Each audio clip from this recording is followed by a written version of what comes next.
And it's another Friday in West Michigan, and you're listening to Speaking for Him with your host, Andrew Gomison, a special Me Before You edition. Yes, and welcome to everyone who is listening. Thank you for that introduction, Chad. And this month of January, we are coming up once again to the anniversary of Roe versus Wade, where we deal with issues pertaining to the sanctity of all human life. If you've been listening to the Speaking for Him podcast for any length of time, you know this is an important topic to me. And you also know that I've been promising for the last couple of years, actually, basically since I saw the movie when it was in theaters in 2016, that I would do a review of the movie Me Before You. And I just recently, as in yesterday and today, rewatched the film again, and I'm very excited to share this movie review and to discuss it with my brother Bartholomew and my producer co-host Chad. And some people have, when I mentioned on Facebook last night that I was rewatching this film in anticipation of sharing a review, people had said, don't watch it because the worldview on it isn't that great. And I will tell you that my initial thought was to do exactly that. But then I read some stuff about it and I decided, well, I'll go and watch it. And if I don't think that it's worth watching, I'll let people know. And when I sat through and watched it the first time, I was like, this is a movie that every older teen through adult, even as a believer, needs to see. Yes, the worldview that comes through at the end is not something that I endorse, but I actually think that the author of the book and the producer of the film do a good job of throwing balance on the situation and not really endorsing assisted suicide. I know that's a major spoiler alert, but basically the premise of the movie is that this man gets in a wreck.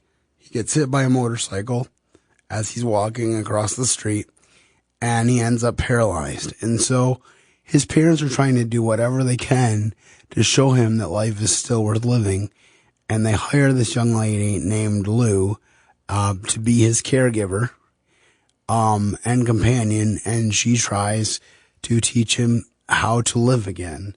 And in the process, they become very close, and I will get more into that as we go on. But first, I want to share the trailer for the film Me Before You.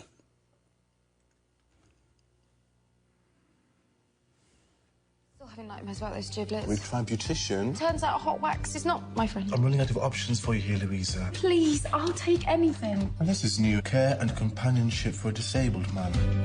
Do you have any experience of caregiving? I've never done it, but I'm sure I could learn. Then let's go meet Will. Will, this is Louisa Clark. Nathan will talk you through Will's routines and equipment. You don't have to talk across me, Mother. My brain isn't paralyzed. Yet. Good morning. Oh, he hates me. Every time I speak, he looks at me like I'm stupid. To be fair, you are pretty stupid. Yeah, but he doesn't know that yet. Interesting choice of footwear. What do you mean by that? That can't be from around here. Why not? This is the kind of place people come to when they got tired of actually living. I'm happy here. Yeah, well, you shouldn't be. You only get one life. It's actually your duty to live it as fully as possible. No, stay. Tell me something good.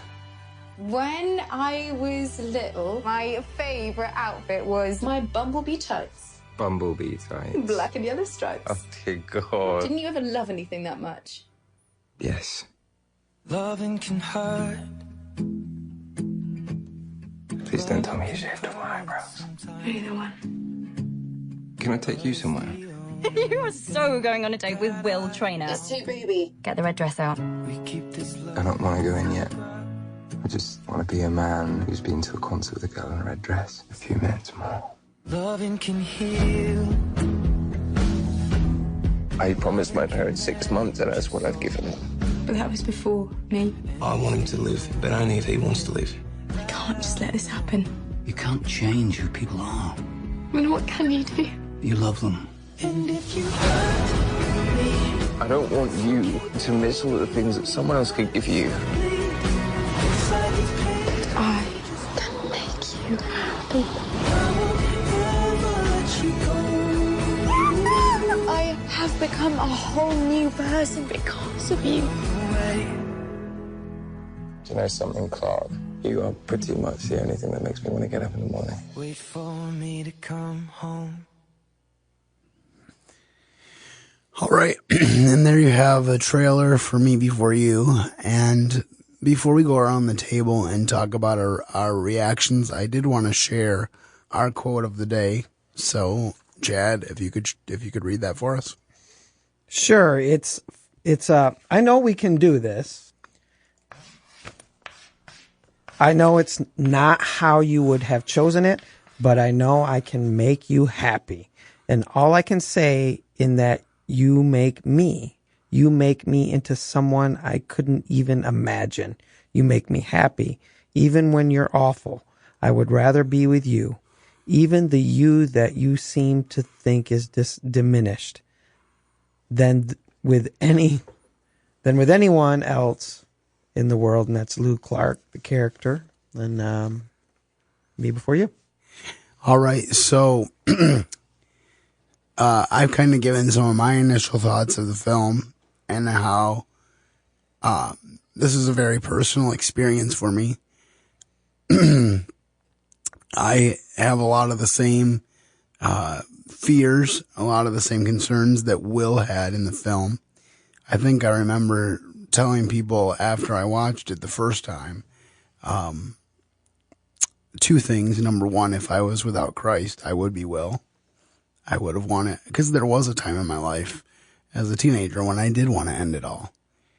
And then also, but I also said if there was a girl in my life like Lou was to Will, then suicide would be the farthest thing from my mind.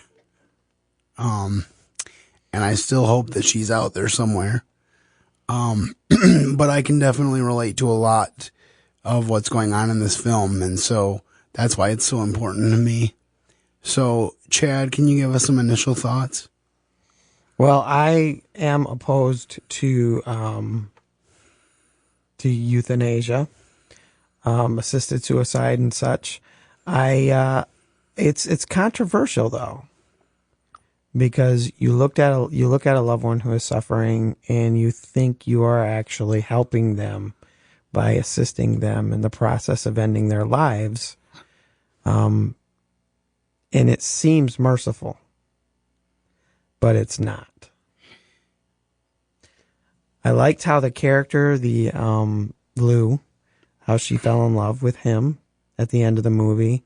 And I felt that the way they expressed her character when she went up to his mother at the end and said, "Hey, you don't have to pay me. I tried." Because that was her goal. Her goal eventually became trying to convince Mr. Trainer to not take his own life. And she was not successful. Yeah, I think I would kind of echo Andrew's thoughts. The first time I watched the movie, and actually the only time I watched the movie, it was a very enjoyable love story through most of it. And I think that if at the end he had chosen not to commit suicide, it definitely would have made it more enjoyable and more of the lines of what we expect. You know, we expect happy endings. They tried to, in some ways show that this was a happy ending when it wasn't. But at the same time, I can see the point that without Christ, really there's no really any reason to live. And that's a sad thing to say, but if you're living for love, so to speak, a lot of love stories, they kind of elevate love as, well, love conquers all, but we know in real life it doesn't. Only Christ can ultimately conquer all. So that's kind of what I came away from the movie thinking, that that we need Christ, because no matter how good our love story is, it's not gonna really fulfill us in the end. I think one of the things that I was thinking about is you were talking, Chad. You said that this issue is controversial because people think that they're being compassionate with their loved ones and they're doing the right thing by helping them ease their pain. Mm-hmm. But one thing that Will didn't realize in his own pain was how much pain he was inflicting on Lou, because she loved him for who he was. Right. She said, "You're not going to change, but I don't want you to change. I need you to be who you are, and I want you to love me and to be here to love me." But he decided that even though she made his life better, she couldn't make his life good enough. And I can't imagine being saddled with that kind of survivor's guilt. The idea that I made his life better, but I couldn't make it good enough for him to stick around. And also the idea that you can decide what you think is best for someone else who's already told you that you're the best thing that's ever happened to them. Mm-hmm. I remember a real life story about a guy whose wife to be was paralyzed while they were engaged, and his feelings for her never changed. He said, "I want to stay with you. I think we should still get married. I love you." And she decided to commit suicide by starving herself. Mm. And they followed up with him a couple years later, and he said that he tried to date, but he couldn't date anyone else. She was the one for him, and she broke his heart. And she didn't realize, she thought she was doing him a service because she didn't want to burden him with her. But to him, it was the worst thing to ever happen when she decided to starve herself. And, I understand that there's different reasons why people are driven to suicide, and it's not an easy issue. But when people say that it's not selfish, they're not thinking about that particular issue. The fact that your life affects other people's lives. It's not just your life. Everyone who you interact with, everyone whose life you walk in and out of, they have a stake. They have a vested interest in whether you stay alive or not. And I'll never forget going to a funeral of a distant relative of mine who committed suicide, and the room was packed to the gills. I mean, they didn't have enough room for everybody that was there. And I kept thinking, well, if only he had known while he was alive how he had impacted so many people. So I think that's one of my things, is to make sure that people know how much they've impacted my life.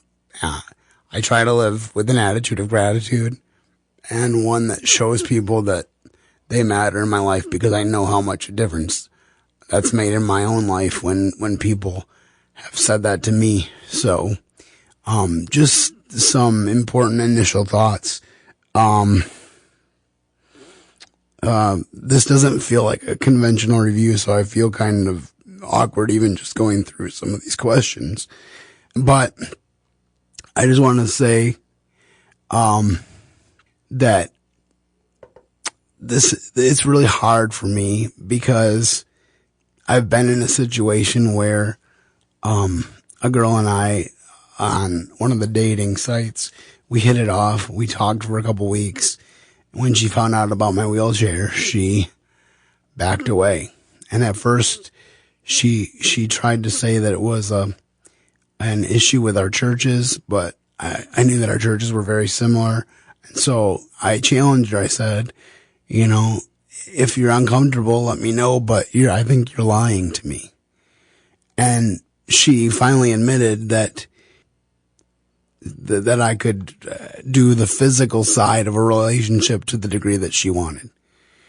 And to have something like that be the reason why we couldn't continue a relationship, that was really rough to hear. Right, I imagine. Especially given the fact that I know, even though it won't be the same, I know that I have the ability to physically interact. I'm not even paralyzed, so I have feeling in all of my extremities. So while there will be challenges there, I feel fully capable of having a full and beautiful relationship. I think that's one of the things that bother me about the film too, is I know people that are quadriplegics, that are paralyzed, that have natural born children, that have fairly natural lives. And it didn't seem like the film or the book explored enough of that for Will's character. But I definitely resonate with feelings of uselessness at different points in my life. I know what it's like to wake up with daily pain to a degree. It's not like, in my case, it's usually not severe, but I know what it's like to wake up with daily pain. And so without the hope of Christ, I wouldn't be able to face every day. But like, I work every day and I do this podcast. I stay busy, regardless of the fact that I'm in this wheelchair. So I don't let it stop me. And, you know, if there's any regret from this film, it's that I wish that there was a similar film that would explore, that side of things and the difference that can make. Because the issues that it does talk about, you know, staying with people through thick and thin, getting to know the real person, you know, it's interesting because she had a boyfriend in the film, but he was not sensitive to who she really was. And here's this guy in a wheelchair that a lot of people would write off, and he got to know the real her. And you can see the difference when you see the birthday gifts that they give her at her birthday party. He gives her something that she really wanted, and her boyfriend gives her something that he thinks she'll like just because it's fancy. And so I just thought that was a really telling scene. Yet I wonder if the author put some thought into it, because, you know, like, the boyfriend was, you know, he was an athlete, so to speak. I don't remember if he was competing in something, but he was a runner. He was always running, always biking, always doing these things and trying to get her to do them with him. And she wasn't that interested. But the contrast between her boyfriend, who was very active, and then this guy who can't even move. And the guy who can't even move is the guy that eventually wins her heart. Did you have any thoughts on a particular scene or something in the movie that really stood out to you, Chad? I like the fact that they didn't seem to glorify assisted suicide. It was the reality at the end of the movie, yes. It happened, yes. But they didn't make it sound like it was a good thing. They showed that it would be a very devastating thing and that it would hurt a lot of people. But they did not give me the impression that this was something that was glorified. Well, yeah, if you look at it, you'll see Lou didn't want him to die. His parents didn't want him to die. His mom especially was devastated. Her parents thought it was ridiculous that he was going to kill himself. So all these people around him wanted nothing more for him than that he would continue to live. Right. And yet he, even after all of that, because the whole time you're watching the film, I mean, I knew about the ending because it was so well publicized before the film came out. But the whole time you're watching it, you're holding out hope that there'll be a different ending, that he will choose life and that he will choose to embrace life to its fullest with Lou. Because one of the things that bothers me the most about the film is actually a letter that he wrote to her for her to read after he died. Everything that he's telling her to do is stuff that he should have been telling himself to do. Mm-hmm. The limitations, the biggest limitations he had were the ones that he put on himself. You know, that's the biggest thing that my parents did for me, is tell me the biggest limitations that will happen in your life is the limitations that you put on yourself. When I graduated from high school, my dad pushed me to go to college because he said, you don't need education standing in the way of you and a good job because you are bright. You can work. and you have a lot to prove, but people aren't going to believe it unless they see it. And so he pressured me in a good way to stay in school, to get my degree so that I would be able to work and have a quality job. And I'm so thankful for that today. And I never thought in a million years that I'd be working in education, but I am, and I'm enjoying every minute of it. But that to me was one of the biggest sad parts about the movie, was the fact that the very thing that he was telling her to do, to live boldly, to enjoy life, to go and do things, those were all things that he should have been doing. All things that should have been part of his focus. All right, so I'm going to ask a little bit of a challenging question, and that is, other than Lou or Will, because they're the main characters, who was your favorite character in the film? We'll start with BJ. I mean, I guess her best friend was definitely a big part in their relationship because, because when she had questions, she went to her best friend. Her best friend said, I think it was her best friend, or maybe it was her sister, that kind of pushed her into it and been like, just go for it. So I think that definitely. Also, Will had a personal care attendant, which is kind of my job with Andrew, and so I kind of resonated with that, like somebody that came in and had to do what needed to be done. But so I guess those two characters. I really liked the sister as well, and there's nothing wrong with your sister being your best friend. For the record, for anyone listening, if your sister is your best friend, that's a good thing. But yeah, the sister was a really good character. And I liked the fact that she didn't discourage her from doing the job or think of it as just a job. She really realized how important it was to Lou and encouraged her to embrace that and encourage her to help.